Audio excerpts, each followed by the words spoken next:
Comme vous le savez, le conseil d'administration souhaite absolument échanger avec les compagnies et avoir des retours et des propositions.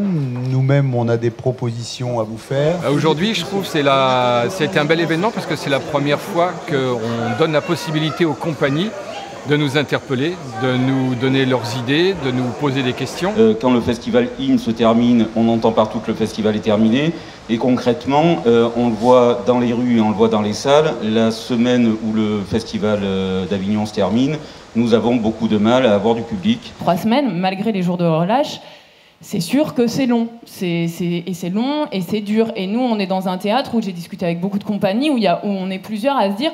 Ça durerait une semaine de moins, franchement, on s'en voudrait pas, quoi. Si on se base sur le rythme, la vitesse et le fonctionnement du marché, ça va pas avec la vitesse de la création. On a bien senti les problématiques des compagnies. Les compagnies, il y en a qui souffrent dans certains lieux, il y en a qui souffrent de la durée du festival, il y en a qui souffrent financièrement. Donc on sait qu'il faut qu'on travaille là-dessus et notre président Raymond Yana a donné une petite bribe de solution qu'il faut qu'on mette en place. C'est très très important que le off reste indépendant et financièrement et en termes de tutelle, on va dire.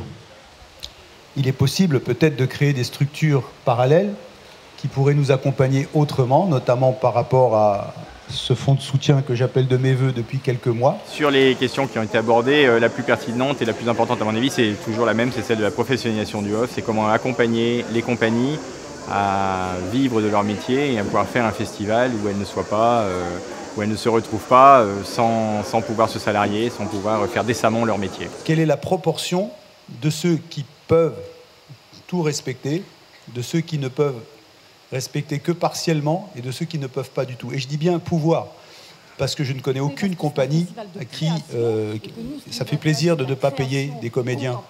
Moi, je pense qu'on doit tout faire pour aider les compagnies qui ne le sont pas encore à se professionnaliser, c'est-à-dire à leur donner les moyens de pouvoir respecter l'ensemble de ces conditions. Moi, je pense que le problème aujourd'hui du off, c'est qu'il manque d'une vraie dimension politique. Il faut savoir ce qu'on veut faire, quelle culture on défend, quelle envie on a par rapport à ce off. Est-ce qu'on doit encore être dans la logique libertaire qui l'a créé, qui a été ce qui l'a animé et qui fait qu'aujourd'hui, il subit l'ultralibéralisme, ou est-ce qu'on est dans un autre offre qui a changé, qui a évolué? Ça, c'est vraiment aux adhérents de le dire et de le faire. Cet échange était particulièrement intéressant concernant justement la question de l'équité, de l'égalité et de la mise en avant un peu des artistes. Ça s'est plutôt bien passé.